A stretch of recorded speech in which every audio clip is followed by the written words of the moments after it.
Monitor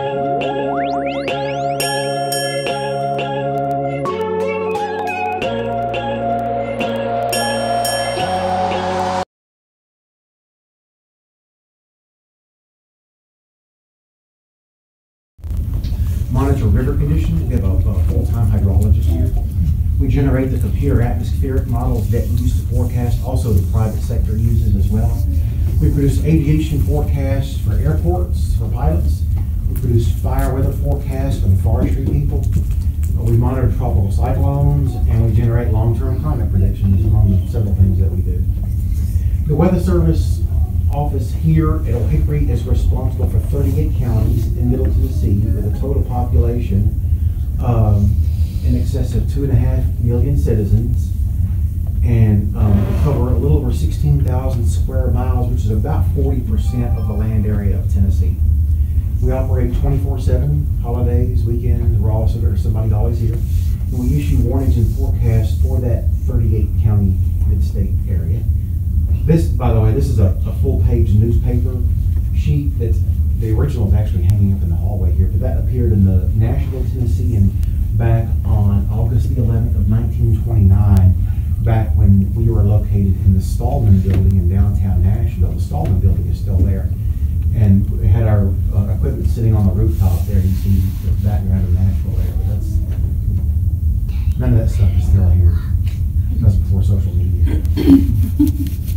We program 12 NOAA weather radio transmitters. Those of you not familiar with weather radio, that's just a special broadcast that broadcasts continuously. And during non-severe weather, we just have the current conditions, state roundup. It's this in this city, this in this city, this in this city, and then the 7-day forecast. And then during severe weather, we interrupt with warnings, and they also come with a tone alert. So if you have a weather radio and it's like 3 o'clock in the morning and you get a tornado warning, it'll send out, make this horrible sound that wakes you up, and then it tells you that the tornado warning period.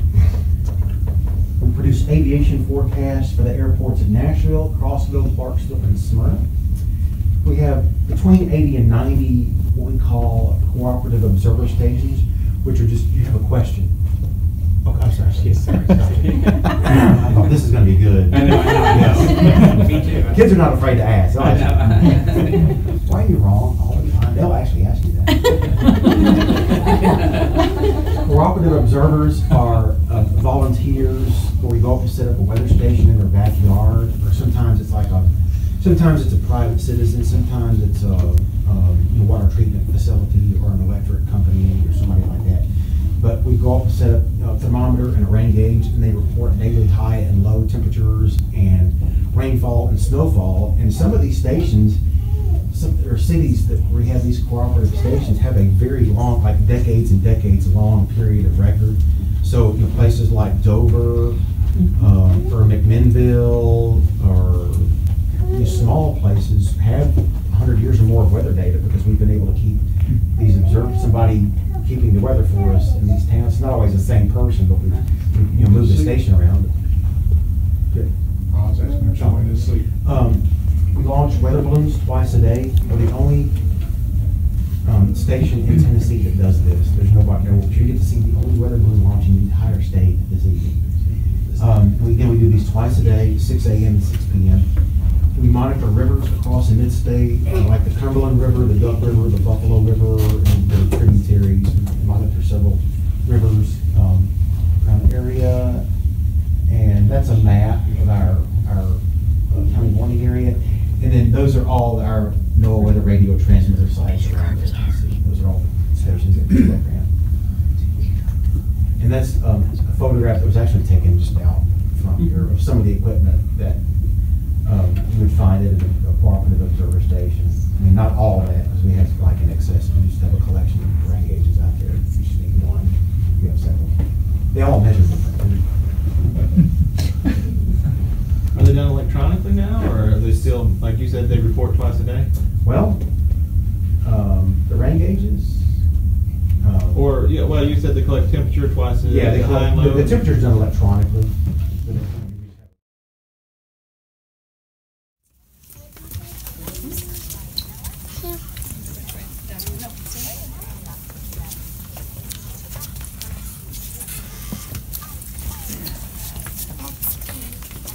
this is our operations area. This is where we do everything that's important. In the back we have computer cabinets, and then we have an electronic shop where electronics technicians. Looks like a laboratory back there where they fix stuff. You got computer parts strewn all over the place. But this is where we do everything that we do with the weather. We have 5 individual workstations, each of which is capable of, equally capable of doing everything that a meteorologist needs to do. We look at our radar here. We look at our satellite data, the computer models, the data that we get from the radio sondes, the software that runs the weather radio is on these workstations. We issue our warnings from here. We produce our forecast from here. Everything we do is each of these workstations. So right now there are 3 people on duty. There's 2 forecasters, and then we have someone who she's actually up inflating the weather balloon now, but the desktop over here, you see with the blinking blue light, that's the computer that actually tracks the radio sonde, the weather balloon, and receives data from it. It'll be processed over there. On the wall you see a collection of televisions. That's what we call our situational awareness display. We have just various, we have a radar up there, some our river gauges, we can see that. You're allowed to need entertainment sometimes. They don't let us have ESPN, which is best. We get local channels only. So yes, if something big like the Super Bowl or the World Series is on, yes, we will put it on, have it on, just to keep up with it. You got to be here 24/7. I don't. Got to be here 24/7. But no, there's normally we just have the local channels up, which helps us a lot during severe weather because we are stuck in this office and we can't see what goes on out there. But it's kind of nice to watch them because they'll have sometimes camera crews out. We'll get to see things that are actually going on out there, and we get to monitor them just to make sure our things are going across the screens, things like that. And it helps keep us awake all the time. Keeps us awake in the night. We have the Weather Channel up so we make fun of them. So do the local station weather guys, do they get more information from you, or are they making their own predictions? Everything we do is made available to them. Whether they use it or not is up to them. Usually they will make their own forecast. Usually they advertise that we have the super great Doppler Yes. ultra deluxe weather prediction. They usually make their own forecast, which yes, sometimes it does differ from ours by a degree or 2 or by a 10 or 20% chance of rain or whatever. But yeah, they have the same information that we do. I look at it like doctors. They have the same test results. They could make a different diagnosis. It's just there's subjectivity built into it. But we do communicate with them. We actually have a chat server that we're all on with the media, and they'll ask us sometimes about this, that, and the other. But they're free to do whatever they want to do. They have the same information they do, and most of them now are bona fide meteorologists. So they don't rely on us as much as they used to in past years. They're very, very highly trained as well. So that is, and again, there's 3 of us here now. Brittany, who's doing the weather balloon, she'll leave at 9 o'clock. After the balloon will be going on till probably close to 8 o'clock, and she has a few other things she does. She'll go home at 9. Then we'll just have 2 forecasters until the morning weather balloon person comes in at 5 a.m. But during normal operations, there are just 2 or 3 here. During severe weather, we'll fill it up. We'll have every workstation occupied, and then we'll have somebody at the social media desk, just with a computer, just monitoring social media, only looking for reports, for photos, anything to help us, verify our warnings. We'll say we've got a warning out for this area. If there's anybody here, please give us feedback. And so we'll monitor social media for reports, anything again to help us with our severe weather operations. It's got still a little bit of time left. If anybody has any questions. You guys have your own internal IT that monitors all your servers and workstations stations and all that kind of stuff? Internalized what? Internalized Yes, heat. we have.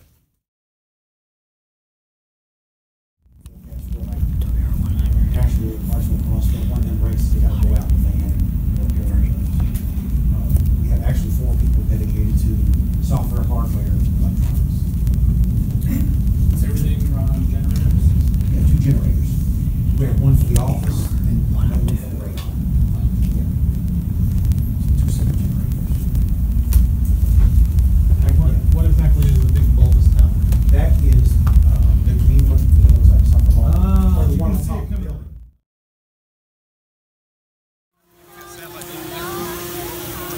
Just the weather radar. Only 2 gray ones in the whole United States. Get ready to rock the weather balloons. This is good. Bit more, and it just gets bigger and bigger. Did y'all talk about what we fill the balloon up with? Yeah, hydrogen. So nobody's like smoking or anything around here. Hydrogen is flammable, but it's really cheap, so that's why we use it. Very light. Y'all have any questions? But it's all ready to go, and I'm just waiting for 6 o'clock right now, so it's time. But if y'all have any questions, I'll answer those first. Do you ever put cameras in the sonic? Or the radio sonic? We don't put cameras in them.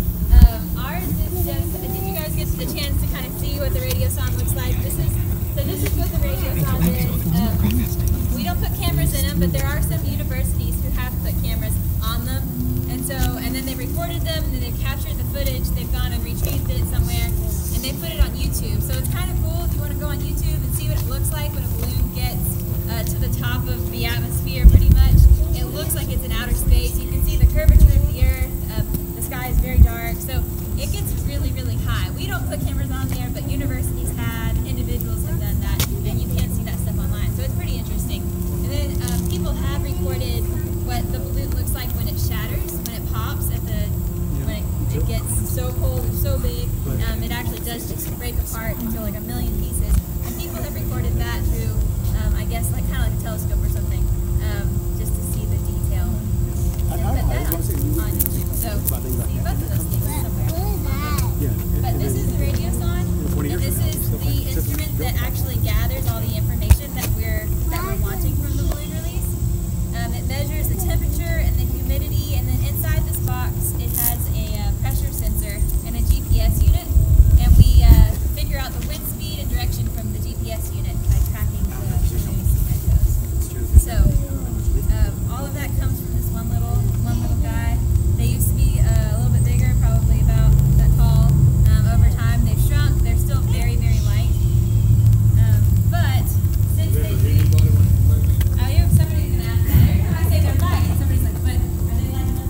So we do attach a parachute to all of this. And the parachute is we put it on there in hopes that it kind of softens the fall of the radiosonde as it falls back down to the ground. And it's so light, I don't think it would do much damage to a person. But I've never heard of somebody getting struck on the head with one. I think the chances are just really, really slim that that's going to happen. We did get a phone call a couple years ago that one got wrapped around a cow, and he was fine. I don't know, he was probably in condition for a few hours, but he was all right. So it doesn't usually fall on people or buildings, very rarely, but we have had one fall on a restaurant in Mount Juliet a couple years ago. So I'm going to come out and test you guys a little bit.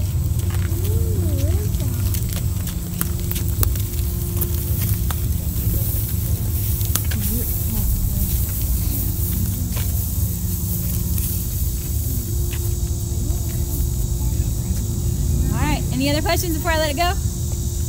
Okay.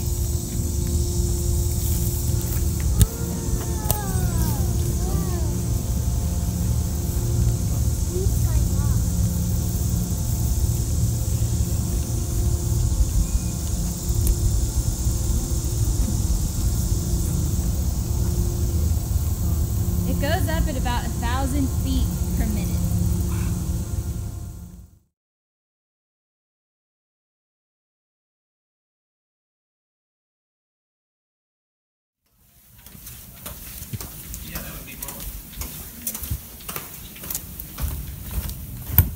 We have a gentleman who asked specifically about the BMH. So, well, since you know about the BMH, that it replaced CRS, I will show you the BMH. He informed me quite a bit on the way up here, all about that. Okay, let me minimize this. This is the BMH. He mentioned the And if we want to look at all the transmitters, here's all the transmitters here. Let me move this out of your way so you can see it better. I'm guessing That's all our 12 transmitters. That's Nashville, BNA, yeah. Beech Grove, Beech Grove. I'm on Beech Grove. Lawrenceburg, Waverly, Clarksville, Centerville, Spencer, Lobelville, Clifton, Hickman, which is in Smith County, and then Lafayette. And then you can click on your transmitter, see what's playing, like the zone forecast is playing, and the hourly weather roundup, and you can actually see the text down here Yeah. of That is really cool. what's being read. And then the hourly weather roundup, there's all the stations in the hourly weather roundup. What day did you guys get rid of CRS? It was. Hey, Brittany, when did we get rid of CRS? Has it been like a year now? I want to say it's been a year or less than a year. It's weird because the first weather I ever got, the same day I got my weather radio, the same day I think you guys got rid of the voices, which is weird. I only one time I think I heard the CRS. It was during 3 days before it came. Yeah. And I heard a special weather statement and everything. You guys like sell the equipment, like the CRS equipment? No, I'm not sure what we.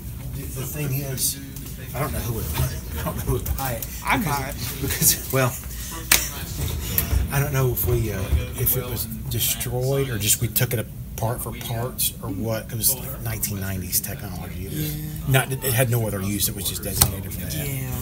But I'm not sure what we did with it now. But anyway, and we can like periodic messages, like the long ID is scheduled to play every hour. Okay. And then the short ID is like every 15 minutes. It's scheduled to play again at 25 after the hour. Yeah.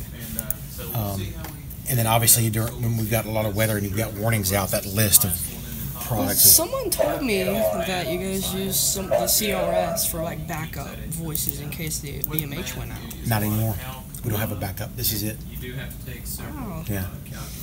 So this is where like you send out warnings and on here like we quality tests. And if we wanted to, if something did happen to the voice, yeah, we can actually talk live. go live with the headset, and we could go to emergency override. Yes. And if we want to issue a tornado warning manually, you just hit your tornado warning, and then I don't want to actually go through all this and trigger something. I saw. But that's how it's done that way. I bet back in 2011 or 2010, you guys went live for 4 hours It because was, of yeah, Mike, I wish Mike Davis is not here. It was it was actually it was February of 2014. We went, and it was, obviously we had CRS back then. Yeah.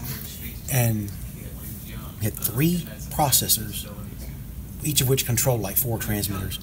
And it was one of those things where one processor went down, and then 2, and then all 3. And so we had one guy with a headset doing all 12 transmitters. Just go and hand him a warning, and here's another warning, here's another warning. I could tell he was stressed. He was. He eventually, and I was actually here when that happened. Wow. He actually got into a rhythm. He got into a groove. And the thing is, you have to, if the transmitter goes for so many seconds without audio, it drops out. You have to constantly be saying something. Yeah, just yesterday I caught Lawrenceburg having voice problems. I caught it yesterday. It Yeah, was like glitching. it was gibberish. It's like gibberish. It was Yeah, it garbled, was and really- it called here. They actually, those transmitters, when there's a problem, they'll call here, and on the telephone we can actually monitor the broadcast of the phones. Like, that ain't good. And then, but it whatever it was, it fixed it. It was actually through the phone line going there. It wasn't the transmitter itself. It was the phone line from here to there. It was garbling the signal, but it eventually fixed itself. I saw some national listeners like when they got rid of the CRS. I saw that like they used one console like to plug in a mic or something. Like they used one console. It's like some kind of before like more of the BMA stuff came in. Like I Right. saw. Yeah. There was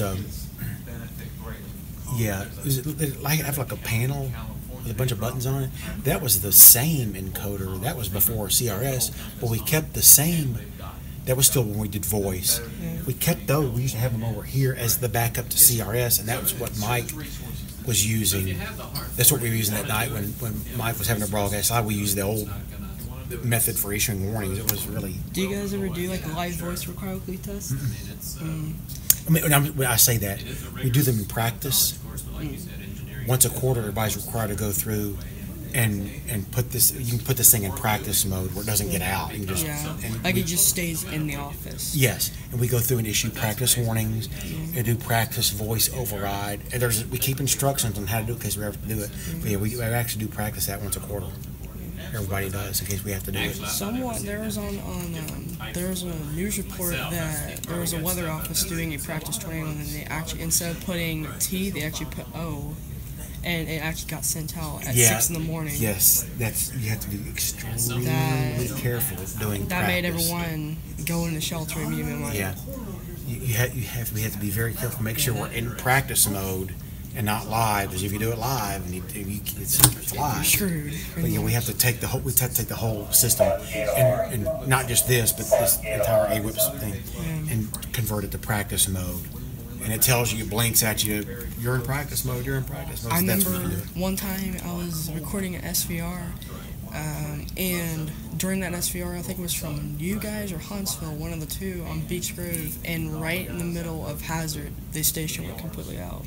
And like it didn't come back on for like 2 hours. I think I did call and report that. Yeah, that happens. Like if you get a lightning strike that affects the transmitter side, that happens. I heard it was a telephone outage during that time. It was a telephone. Yeah, or telephone. And of course, it happens when you need it most during bad weather.